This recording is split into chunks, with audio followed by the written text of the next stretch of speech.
Un kimono blanc, une ceinture noire et du corps à corps, et pourtant, ce n'est pas du judo. Ici, le combat commence là où s'arrête la discipline olympique, une fois arrivé au sol. On vient tous les deux, le judo et le jiu-jitsu brésilien, d'une même racine, qui est le jujitsu, l'art des samouraïs. Ça va être surtout l'art de faire abandonner l'adversaire. Ce qui est assez différent des autres sports, c'est que le seul moyen de gagner, hormis dans le jiu-jitsu sportif où on peut gagner au point, mais sinon c'est d'obtenir la reddition de l'adversaire. Il va falloir être rapide et agile pour atteindre son adversaire et maîtriser les techniques de clés d'articulation et d'étranglement, des techniques qu'est venu enseigner Kamel Garbi en créant il y a un an ce club à Ternier, le premier dans l'Aisne. C'est un sport qui vient à la base du judo, d'accord. C'est ce qu'on appelle le newaza pour les pratiquants de judo.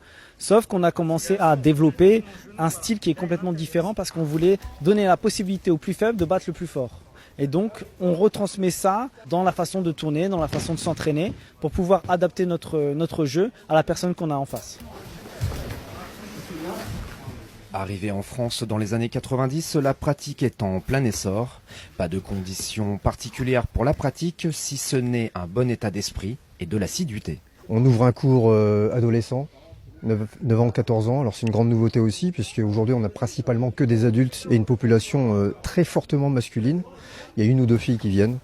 Je pense que ça peut s'ouvrir aussi aux filles dès lors qu'elles découvrent que ce sport-là n'est pas un sport avec des chutes.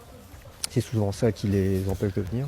L'adhésion à l'année va coûter 248 € pour les adultes et 140 pour les enfants. Pour faire découvrir ce sport, le club organise ce samedi 14 septembre au dojo une manifestation d'initiation et de démonstration du sport toute la journée.